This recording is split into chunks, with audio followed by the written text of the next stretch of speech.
Welcome to News West 9's West Texas View with Johnny Lou Avery. We're so pleased to have you here today, and we're going to be talking this Sunday and the next couple of Sundays about the Chamber of Commerce and what it does in a community. I am such a proponent of a strong Chamber of Commerce because I think that correlates with the strength of the community development, the economic development. And so you're going to hear everything you need to know about a chamber and how you can get involved. And our guest today is Lynn Van Amburgh, and she is the Director of Operations.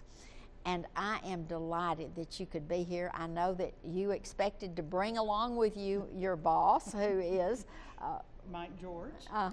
But he had to be out of town. Yes. So unfortunately, he couldn't be here today. But tell us a little bit. I think the story about how you got to the Odessa Chamber of Commerce is interesting. Well, it started about 17 years ago. I didn't know anything about a Chamber of Commerce, but my children were in school full time, and I needed a job, so I came and interviewed, and I became the receptionist for the chamber.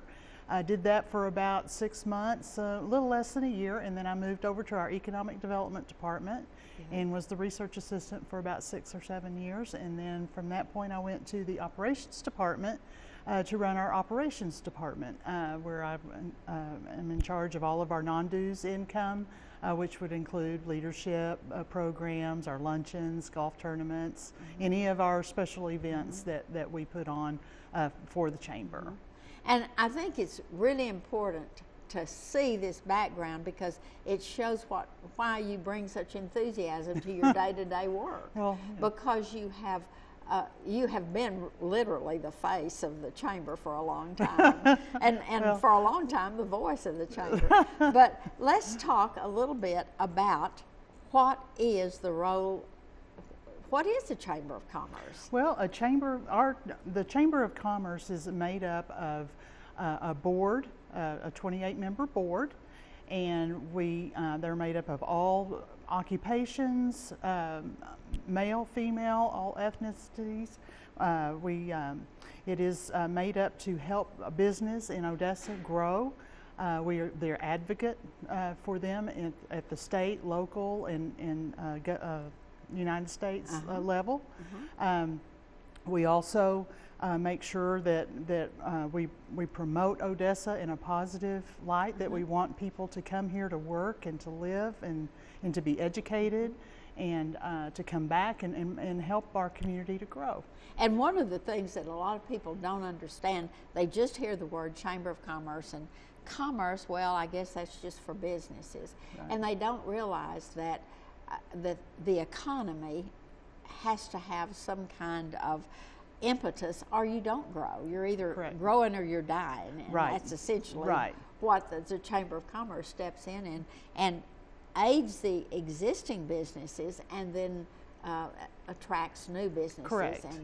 Correct. Well, in most small businesses, they're busy running their business, and they need an advocate on the state level or the local level to say, this legislation is not good for business. Or closing this street's not good for my business. Street, whether it's transportation issues, or we get heavily involved in local educational with both Odessa College and UTPB and ECIC. We work hand in hand with them to help with workforce development, to train people in our community to do the jobs that we need. And where would we have been if we had not had Odessa College and Midland College and Howard College when we had this upswing of the oil industry? We wouldn't have the manpower to cover the jobs. And so all of those universities and community colleges have been instrumental in training the people for the jobs especially not only just for now but for the future. Yeah, and one of the other things that I want to touch on while we're talking about workforce development, that the schools train existing businesses in computer work. Yes. I know a group of lawyers just got through sending all their employees to Odessa College to have a new computer program training. Right. And so those are the kinds of ways that the existing businesses are held. Exactly.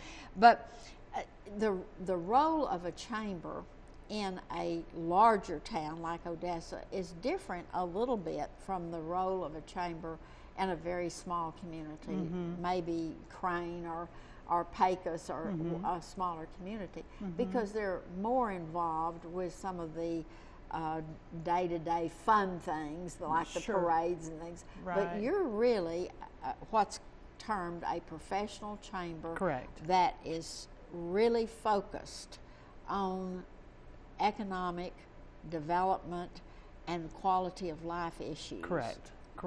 That's our main objective is to be a professional organization for business, and for business to come and to find out what's going on in our community, whether it's something that the schools are doing or something that's going on with the hospital district or healthcare or anything that is of a concern to our business community. I know one of the things that Mike has worked with for years is with the highway structural development. Yes. And the Port to Plains Highway and all of those things that decisions are being made in Austin, and if Odessa or the Permian Basin doesn't come together and have a voice, then we'll get left out. Exactly. And so he's done a great job. He really has. He's worked on that for a very, very long time, and he is a native Odessan. He loves Odessa, and he wants the best for our community. And he's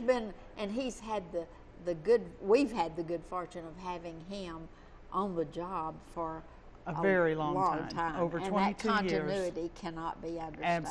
Absolutely. And he's passionate about Odessa. Yes, he is, and I've known and appreciated him for a long while. I want us to talk about some of the other ways we touch the community, but we're going to have to take a break right now. Okay. So we're going to be back. I am so delighted to have an opportunity for you to know about the chamber and how you can get involved. So get your pen out during the break and be ready to take information so you can call Monday. We'll talk to you in just a second.